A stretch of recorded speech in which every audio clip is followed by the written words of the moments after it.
성경은 하나님이라는 영적인 존재가 계심을 말씀하고 있습니다. 그리고 하나님이 만물을 만드셨고 하나님이 모든 만물을 다스리며 주관하고 계신다라고 말씀을 합니다. 뿐만 아니죠. 예수님이 우리 죄를 위하여 죽으셨다가 3일 만에 다시 살아나셨다라고 말씀을 합니다. 그리고 그 예수님을 믿음으로 구원을 얻는다라고 말씀을 합니다. 더하여 그 예수님이 하늘로 올라가셨고 장차 심판주로서 다시 오실 것을 말씀을 합니다. 그리고 이 땅의 삶이 전부가 아니고 죽음이 끝이 아니며 장차 천국 즉 새하늘과 새 땅의 삶이 있고 지옥의 삶이 있을 것이다 라고 말씀을 합니다. 그런데 성경은 또 하나의 영적인 사실을 우리 가운데 말씀하고 있습니다. 그것은 하나님이라는 존재만 있는 것이 아니라 하나님을 대적하는 사단이라는 존재도 있다라는 것을 말씀을 합니다. 요한복음 10장 10절에 보면 이렇게 말씀을 합니다. 함께 볼까요? 시작. 도둑이 오는 것은 도둑질하고 죽이고 멸망시키려는 것뿐이요 내가 온 것은 양으로 생명을 얻게 하고 더 풍성히 얻게 하려는 것이라. 아멘. 도둑 즉 사탄은 끊임없이 인생이 가진 것을 도둑질하려고 합니다. 우리를 죽이려고 합니다. 우리를 멸망시키려고 합니다. 그래서 수단과 방법을 가리지 않고 사람들을 미혹합니다. 하나님의 계획을 방해하고 막으려고 합니다. 역대상 21장 1절에 이렇게 말씀을 합니다. 또 같이 봅니다. 시작.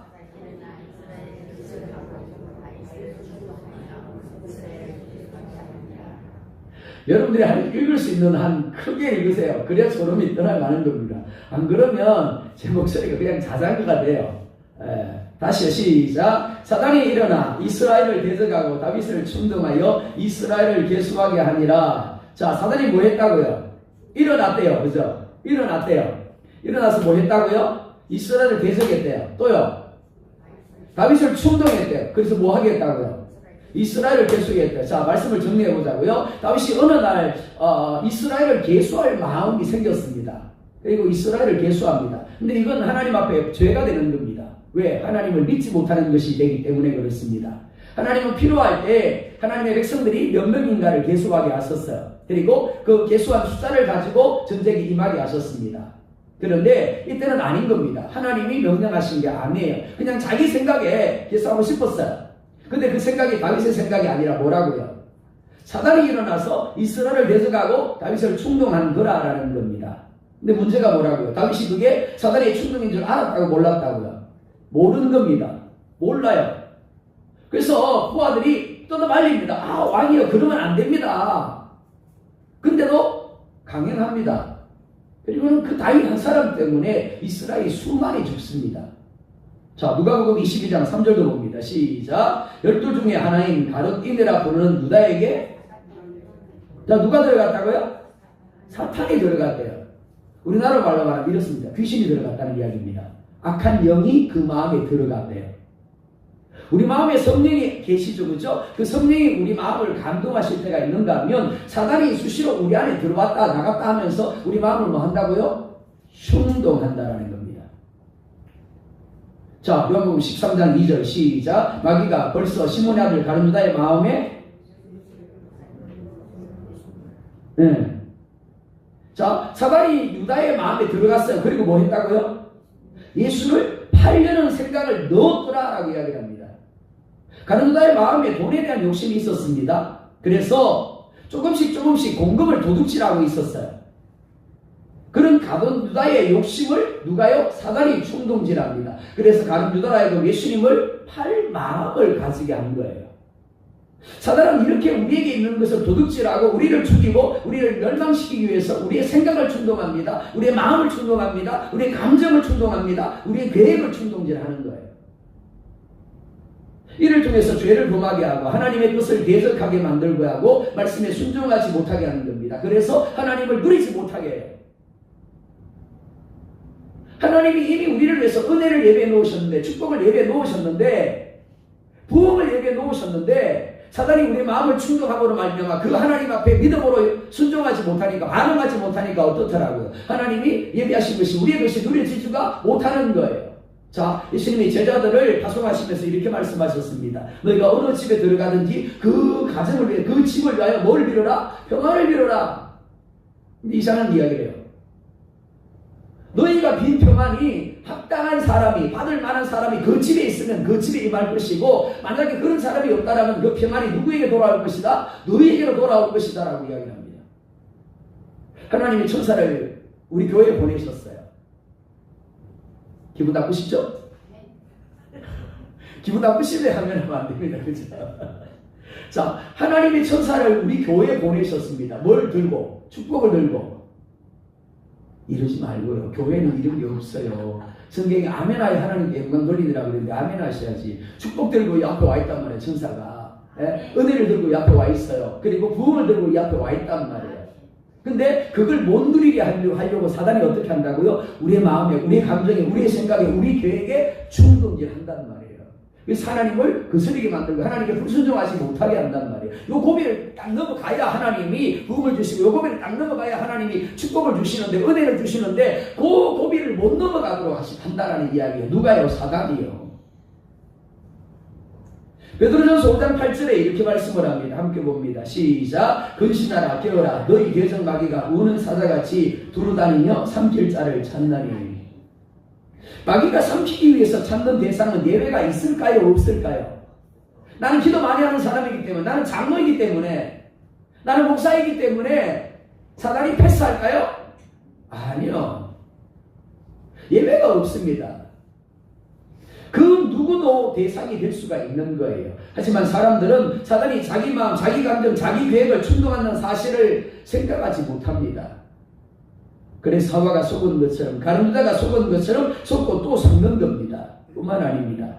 이를 통해서 믿는 사람들을 핍박하게 하고 대적하게 만듭니다. 교회를 거스르게 만들어요.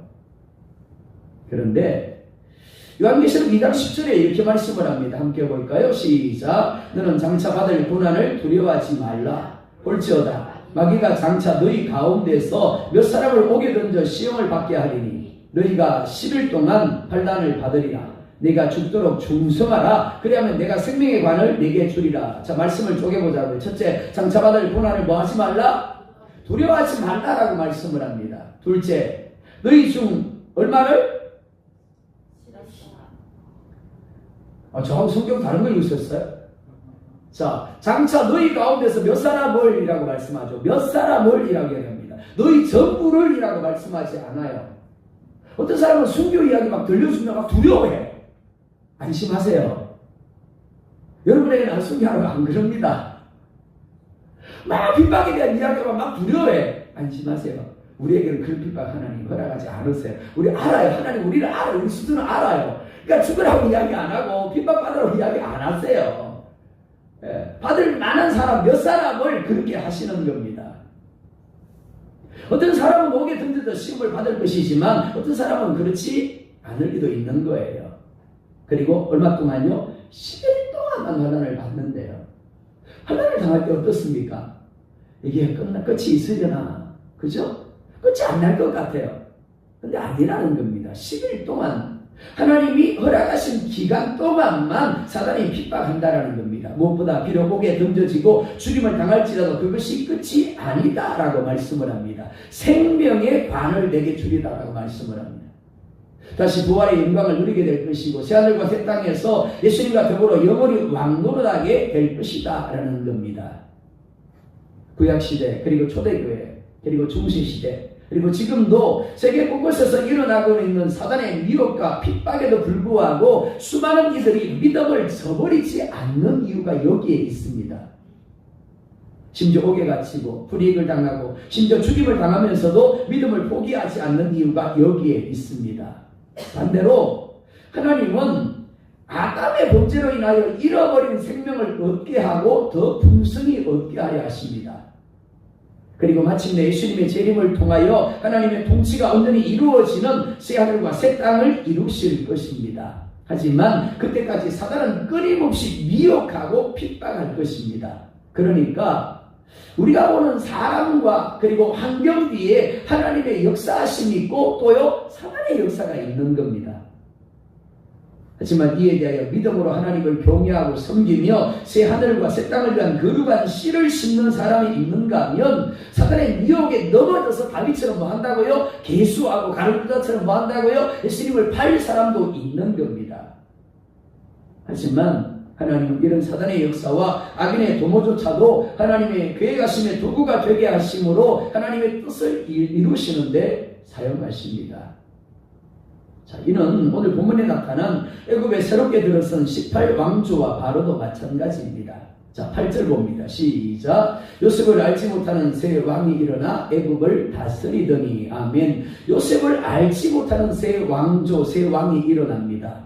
그리고 이 왕은 이상한 생각을 합니다. 그것은 이스라엘 자손이 우리보다 많고 강하기 때문에 그들에게 대하여 지혜롭게 하자라는 겁니다. 그래서 이스라엘 자손들을 위해 감독들을 세우고 무거운 짐을 지어 괴롭게 하고 바로를 위하여 북고성 비덤과 라암셋을 건축하게 합니다. 아마 18왕조의 바로는 북고성 비덤과 라암셋을 건축할 필요성을 느꼈을 겁니다. 근데 문제가 뭐라고요? 그 성을 건축할 일꾼이 없는 겁니다. 사람이 없는 거예요. 근데 그때 누가 눈에 들어왔다고요? 이스라엘 백성들이요.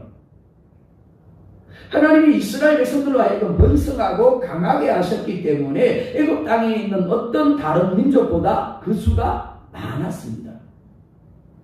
그러니까 북고성 비돔과 람셋 성을 건축하는 일에 동원하기에 가장 안성맞춤이었다라는 겁니다. 자, 이 생각을 누가 줬을까요? 사단이요. 근데 하나님이 허락하신 일인 겁니다. 자, 그런데 바로라고 해도 마음대로 그렇게 할 수는 없는 거죠. 명분이 필요한 겁니다. 바로 그런 바로의 마음을 사단이 충동질한 겁니다. 자, 악한 생각을 그 마음에 집어넣습니다. 그리고 말도 안 되는 명분을 내세우면서 이스라엘 자손을 한마디로 자유인에서 노예로 전락시켜버립니다. 물론 이는 사단이 하나님의 계획을 방해하기 위한 것이었습니다. 하지만 이때는 이스라엘 자손이 출애굽할 때가 가까운 때였기 때문에 하나님이 허락을 하신 겁니다. 왜냐하면 이스라엘 자손이 출애굽하기 위해서는 먼저 애굽에 대하여 애착하는 마음을 없애야 했기 때문입니다. 우리가 기억해야 할 것이 바로 이것입니다. 사단이 아무리 무사람을 미혹하고 핍박할지라도 그것조차도 하나님이 허락하셔야 가능하다는 겁니다. 그리고 하나님은 그런 사단의 도모조차도 하나님의 뜻을 이루는 도구로 사용하신다라는 겁니다. 그렇기 때문에 여러분들 삶 가운데 어려움이 왔을 때, 고난이 왔을 때, 장애물이 주어졌을 때 두려워하지 마시기 바랍니다. 그것이 비록 사단으로 말미암은 것이라고 할지라도 하나님이 우리의 수준을 아시기 때문에 우리가 감당할 시험만 주시고 또한 시험 당할 점에 피할 길을 내시는 거예요. 그래서 감당하게 하시는 겁니다. 그리고 그 고난조차도 완벽하여 선을 이루시는 도구로 사용하시는 겁니다. 12절에 이렇게 말씀을 합니다. 함께 봅니다. 시작. 그러나 학대를 받을수록 더 번성하여 퍼져나가니 애굽 사람이 이스라엘 자손으로 말미암아 근심하여. 사단이 아무리 하나님을 부정하며 택한 백성들을 대적할지라도 하나님은 여전히 택한 백성들 가운데 말씀하신 바를 이루어 가십니다. 사단이 바로의 마음을 충동질합니다. 이스라엘 자손들이 노예로 전락되어져 버렸습니다. 그리고 음악에 일을 시킴으로 말미암아 괴로움을 당합니다. 그럼에도 불구하고 하나님은 야곱에게 약속하신 대로 어떻게 해요? 이스라엘 자손들을 더욱 번성하게 하십니다. 그리고 그로 인하여 애굽 사람이 근심하게 되었습니다. 애굽인들이 이스라엘 자손의 번성을 보면서 근심한 이유가 무엇일까요? 앞서 바로가 사단의 충동을 받아 이스라엘 자손이 많음으로 전쟁이 일어나게 되면 그들이 대적하여 합하여 우리와 싸우고 이 땅에서 나갈 것이다 라고 했기 때문입니다. 그래서 번성하는 것을 막기 위하여 괴롭게 하고 무거운 짐을 지워서 굳고선 비dom과 람셋을 짓는 데 동원을 했습니다. 자, 그런데 13절 14절을 볼까요? 시작. 이스라엘 자손에게 일을 음하게 시켜 어려운 노동으로 그들의 생활을 괴롭게 하니 곧 흙 일기와 벽돌 굽기와 농사의 여러 가지 일이나 그 시키는 일이 모두 음하였더라. 처음에는 단순히 굳고선 비돔과 람셋을 건축하는 일만을 시켰습니다. 그 일로 말미암아 그들을 괴롭게 했을 뿐입니다. 그런데도 불구하고 이스라엘이 계속해서 어떻게 하더라고요? 번성하는 겁니다. 그래서 어떻게 했다고요? 이제 더 어려운 노동으로 그들의 삶 자체를 괴롭게 함으로 이스라엘 자손들을 심히 학대하고 괴롭혔다라고 말씀을 합니다. 한마디로 아침에 눈뜨기 싫을 정도로 고통스러운 삶이 되게 하셨다라는 겁니다. 되게 했다라는 거죠. 자, 이렇게 사단은 자기 뜻을 이룰 때까지 하나님이 그만이라고 하실 때까지 끊임없이 수단과 방법을 가리지 않고 괴롭히고 또 괴롭힙니다. 그렇기 때문에 한 곡에 넘었다고 안심하면 안 되는 겁니다. 자기 물 하나를 뛰어넘었다고 해서 슉 그러시면 안 되는 거예요. 왜요? 사단이 포기하지 않았기 때문입니다. 드러난 것은 누가 하는 겁니까? 바로가 하는 거죠. 그죠? 하지만 본질은 사단이 바로의 마음을 충동질하는 겁니다. 잊지 말아야 합니다. 내가 바로가 될 수 있고 애굽인이 될 수 있습니다. 혹은 내 앞에 있는 아내, 남편, 부모 혹은 자녀가 사단의 충동을 받는 사람이 될 수 있는 겁니다. 조금 전까지 나는 성령의 감동을 누리는 사람이었습니다. 근데 한순간에 누군가의 말을 듣자마자 그 말이 나로 하여금 사단의 충동을 받는 사람이 되게 할 수 있는 겁니다. 그래서 하지 말아야 할 말을 하게 되고 하지 말아야 반응을 하게 되고 하지 말아야 행동을 하게 될 수 있는 겁니다. 이럴 때 대부분 사람들은 그 사람의 성격 문제라고 그 사람의 기질 문제라고 그렇게 이해를 하려고 합니다. 아닙니다. 적어도 하나님을 믿는 우리들은 영적인 문제임을 알아야 하는 겁니다. 아, 사단이 충동질을 하는구나. 제자 훈련을 하면서 그런 이야기를 합니다. 집에 들어가서 믿지 않는 남편이 집사님에게 뭐라 그러거든. 근데 믿지 않는 남편에게 절대 반응하면 안 된다. 남편이 문제가 아니라 남편의 마음을 충동질하는 사단이 문제인 거다. 그렇기 때문에 남편이 그렇게 반응하거든. 내가 주 예수 그리스도의 이름으로 명하노니 남편을 미혹하는 악한 영들아 떠나가라고 선포하라고 가르쳤습니다. 자, 근데 문제가 뭐라고요?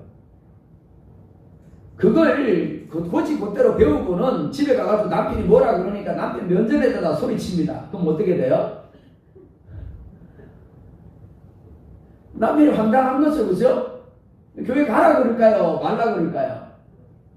못 가게 하는 거죠. 교회 갔더니 목사님이 이상한 거 가르쳤다고, 귀신 들렸다고 그러면서 남편에게 이상한 소리 하게 하니까 못 가게 하는 겁니다. 그러면 안 되는 거죠. 지혜롭게 해야 되는 겁니다. 속으로 하셔야 됩니다. 속으로. 남편이 이상한 반응을 합니다. 아내가 지금 이상한 반응을 해요. 누군가 지금 이상한 반응을 해요. 그럼 어떻게 선포하라고요? 내가 예수 그리스도의 이름으로 명하노니 미혹함으로 충동질하는 모든 사단과 약한 영들아 떠나갈지어다 라고 선포하셔야 되는 겁니다. 그렇습니다. 영적인 문제입니다. 그렇기 때문에 사단을 대적해야 되는 겁니다. 우리가 기도에 힘써야 하는 이유, 영적 분별력이 필요한 이유, 그리고 영적인 권세가 필요한 이유가 여기에 있습니다. 강단에서 제가 가끔 예배 시간마다 질병 치유를 위한 기도를 할 때가 있습니다. 근데 그 시간에 시합을 받는 사람이 있을 때와 없을 때가 달라요. 저에게서 나가는 게 느껴서요. 예수님도 옷자락을 만졌을 때 어떻게 했습니까? 누가 나의 옷자락 만졌지? 그랬죠. 그죠? 수많은 사람들이 옆에 둘러서 있었는데, 아니, 예수님 무슨 말 하십니까? 사람들이 밀리다가 그냥 만졌지. 아니라고. 내게서 뭐가 나갔다고 능력이 나갔대요. 그럴 때는 꼭 치유받았다는 사람이 한 사람씩 있습니다. 마찬가지로, 여러분이 정말 사모함으로 기도해야 될 이유, 그리고 영적 분별력을 가져야 되는 이유, 무엇보다 영적 권세를 구해야 되는 이유가 여기 있습니다. 여러분, 영적 권세를 가지고 있으면 어떻게 된다고요? 예수님의 이름으로 선포하면 귀신이 떠나갑니다. 미혹하는 사단의 역사가 떠나가는 겁니다. 그렇지 않으면 어떻다고요? 까불어 그러는 겁니다. 사단이 둘이요. 두 번째로 15절 16절에 이렇게 말씀을 합니다. 함께 볼까요? 시작. 애굽 왕이 히브리 산파 시꾸라라는 사람과 부하라는 사람에게 말하여 이르되 너희는 히브리 여인을 위하여 해산을 도울 때 그 자리를 살펴서 아들이거든 그를 죽이고 딸이거든 살려두라. 사단이 다시 바로의 마음을 충동합니다. 그러자 바로가 해산을 돕는 히브리 산파 시꾸라와 부하라는 사람에게 아들을 낳으면 죽이고 딸을 낳으면 살리라 라고 명령을 합니다. 부탁 아닙니다. 오해하시면 안 돼요. 십부라라는 그리고 부하라는 산파에게 내가 당신들의 제발 부탁합니다. 간청합니다. 좀 도와주세요. 아들이 태어나면 죽이고요. 딸이 태어나면 살려주세요. 그랬을까요? 아니요. 협박했을 겁니다. 그죠? 그렇게 안 하면 너희들 내가 죽일 거야. 그 애들을 살리면 니들이 죽는 거야. 라고 명령을 했을 겁니다. 이렇게 해서 아예 이스라엘 자손이 더 이상 번성하지 못하게 하려고 한 겁니다. 자, 남자아이를 낳을 때 아들이면 죽이고 그리고 딸이면 살리라는 바로 명령이 내려졌습니다. 그리고 힘이 없는 산파들은 이를 따를 수밖에 없습니다. 안 따르면 어떻게 해요? 죽는 겁니다. 자기가 죽어야 되는 겁니다. 자, 그러니까 사단의 계략이 먹혀드는 것처럼 보입니다. 사단이 원하는 대로, 바로가 원하는 대로 이스라엘의 번성이 멈출 수밖에 없는, 하나님이 아브라함에게 약속하신 것처럼 큰 민족을 이루어야 되는데 하나님의 그 계획하심이 이제 중단될 수밖에 없는 그런 상황처럼 보입니다. 자, 그런데 17절에 이렇게 말씀을 합니다. 함께 볼까요? 시작. 그러나 산파들이 하나님을 두려워하여 애굽 왕의 명령을 어기고 남자 아기들을 살린지라. 아멘. 그러나 라고 말씀을 합니다. 자, 오늘 오전 예배 때 우리가 말씀을 살폈습니다. 핵심이 뭐였죠? 사람에게 인정받을 것인가, 하나님께 인정받을 것인가, 세상의 영광, 사람의 영광을 취할 것인가, 아니면 하나님의 영광, 하늘나라의 영광을 취할 것인가를 선택해야 된다고 했습니다. 그렇죠.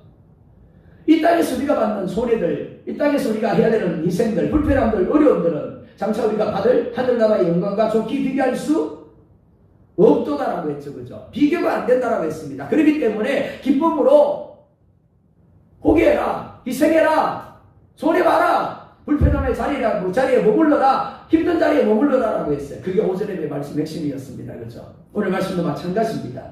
자, 누가 두렵습니까? 눈앞에 바로가 있습니다. 그는 애굽의 모든 권력을 가지고 있는 사람입니다. 그의 말 한마디에 산파들은 자신만이 아니라 자신의 가족들까지 다 죽임을 당할 수 있는 상황입니다. 하지만 하나님은 어떻습니까? 지금 하나님 어디에 있죠? 하나님이 계시다라면 드러난 상황만으로 볼까요? 하나님이 살아계시다라면, 하나님이 자기 백성들과 함께 하신다라면 VIP로서 잘 먹고 잘 사던 이스라엘 백성들이 갑자기 노예가 될 수 있을까요?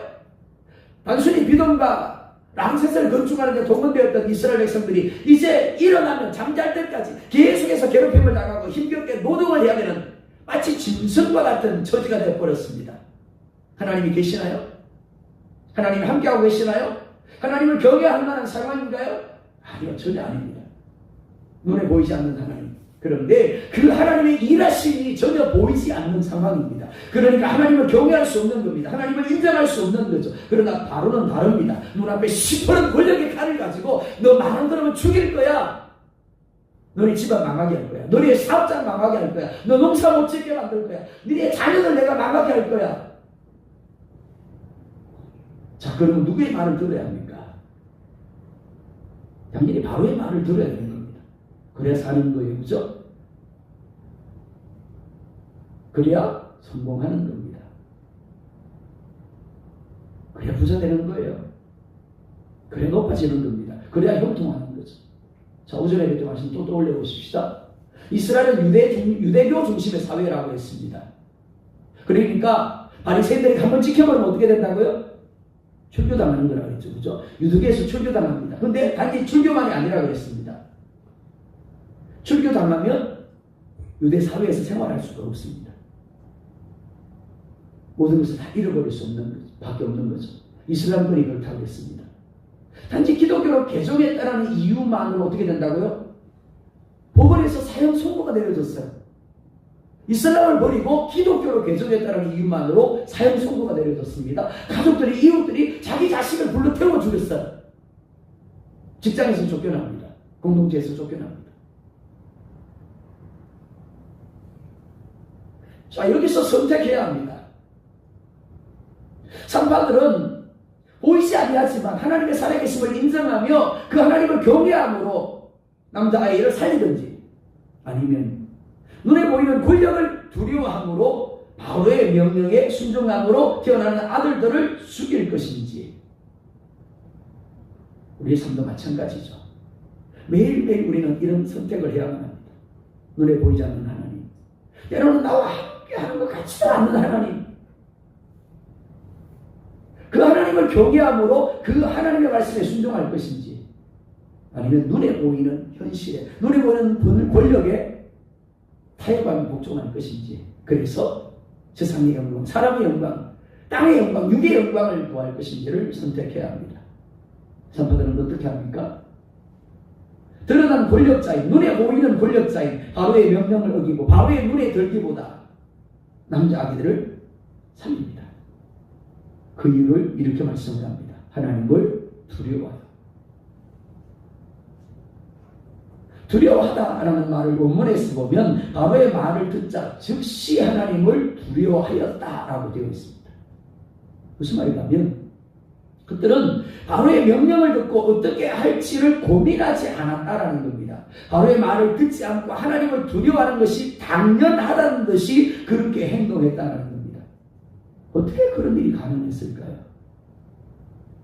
이미 살펴본 것처럼 출애굽기 1장의 상황은 마치 하나님이 계시지 않는 듯한 상황입니다.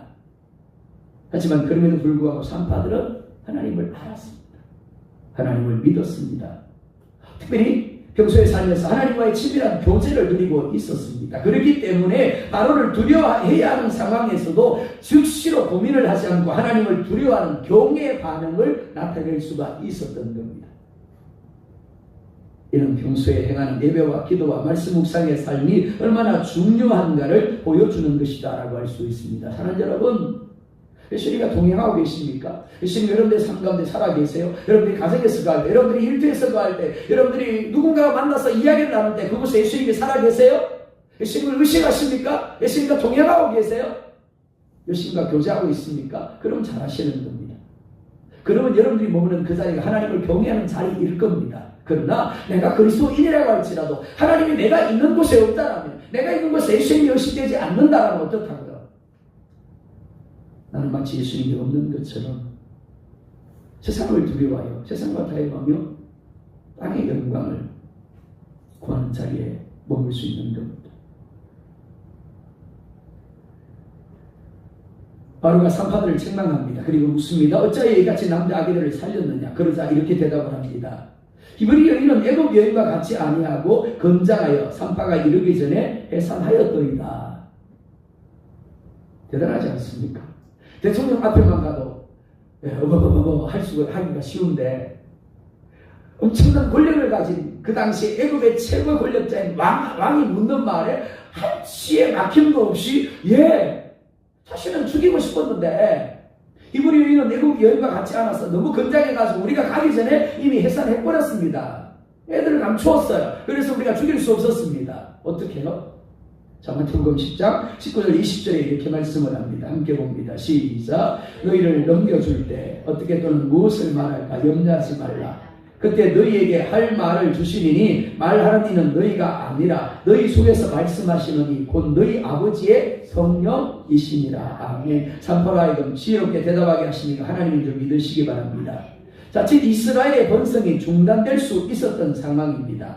하지만 산파들이 하나님을 경외함으로 이스라엘의 번성이 계속되게 하셨고 바로의 물음에도 지혜롭게 대답하게 하셨습니다. 사랑하는 여러분, 하나님은 우리에게 순교하라고 하시지 않습니다. 우리에게 큰일 하라고도 하지 않으세요.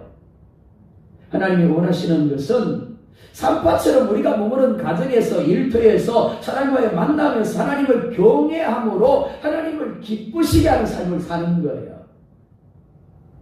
평범한 일상에서 내가 하는 일을 통하여 내가 하나님을 경외하고 있음을 드러내는 겁니다.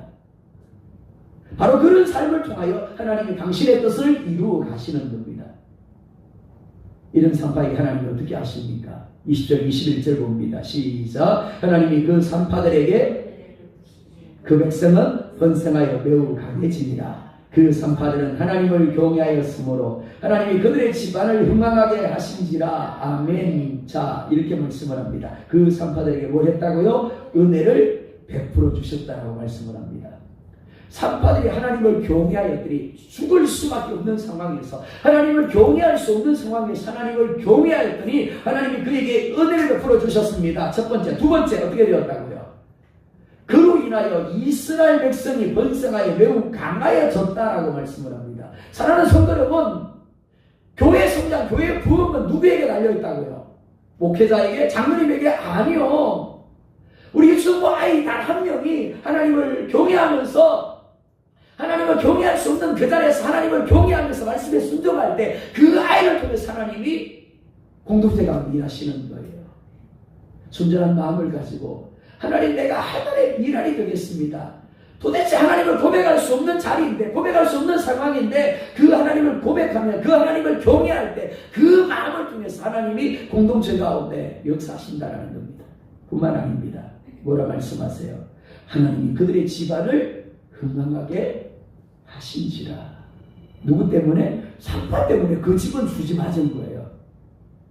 여러분들 때문에 여러분의 집이 수지 맞기를 원합니다. 하나님이 여러분들의 하나님을 경외하는 그 모습을 보시고 여러분들의 집안을 건강하게 할 수 있기를 원합니다. 프랜시스 베이컨이라는 사람이 있습니다. 이 사람이 세상에 세 종류의 사람이 있다고 했습니다. 첫 번째, 꿀벌과 같은 사람. 이 사람은 꼭 있어야 될 사람입니다. 두 번째, 어떤 사람일까요? 개미와 같은 사람입니다. 개미는 있으나 만한 사람이에요. 세 번째는 뭘까요? 거미와 같은 사람이에요. 어떤 사람일까요? 차라리 없었으면 좋을 사람입니다. 왜 그럴까요?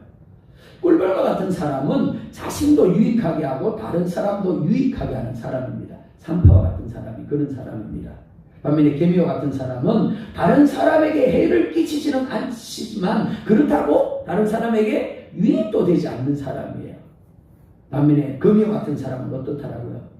다른 사람에게 해만 되고 오직 자기 자신만을 위하는 사람입니다. 산파는 꿀벌과 같은 사람이었습니다. 하나님을 경외함으로 바로를 두려워하지 않고 남자아이를 살렸습니다. 그리고 그로 인하여 은혜를 누렸고 그로 인하여 이스라엘이 번성게 되었고 강하게 되었고 뿐만 아니라 그의 집이 하나님의 은혜를 통하여 건강하게 되어졌습니다. 사랑하는 여러분, 때로 하나님이 계시지 않는 듯한 하나님이 함께하지 않는 듯한 상황을 만날 때가 있습니다. 마치 출애굽기 1장과 같은 상황입니다. 하나님이 우리를 돌아보지 않는 듯한 상황입니다. 하지만 하나님이 여전히 우리와 함께하고 계시고 모든 상황들을 주관하고 계십니다. 그렇기 때문에 두려워하지 마시기 바랍니다. 답답해하지 마시기 바랍니다. 이때야말로 내가 산파와 같이 정말 하나님을 경외하고 있음을 드러낼 때인 줄 믿으시기 바랍니다. 여러분이 머무는 가정과 일터에서 여러분이 행하는 일상의 일들을 통하여 하나님을 의식하며 하나님을 경외함을 드러내시기 바랍니다. 무엇보다 내가 아닌 주변 사람들을 적극적으로 돌아보며 섬기시기 바랍니다. 그래서 산파처럼 시험의 시간, 고난의 시간 있지만 오히려 그 시간을 통해서 무사람들에게 은혜를 흘려보내고 여러분들의 가정에 하나님의 은혜와 축복을 가져와 누리게 하는, 그리고 공동체 가운데 하나님의 역사를 누리게 하는 귀한 통로로 쓰임받을 수 있기를 주의 이름으로 축복합니다.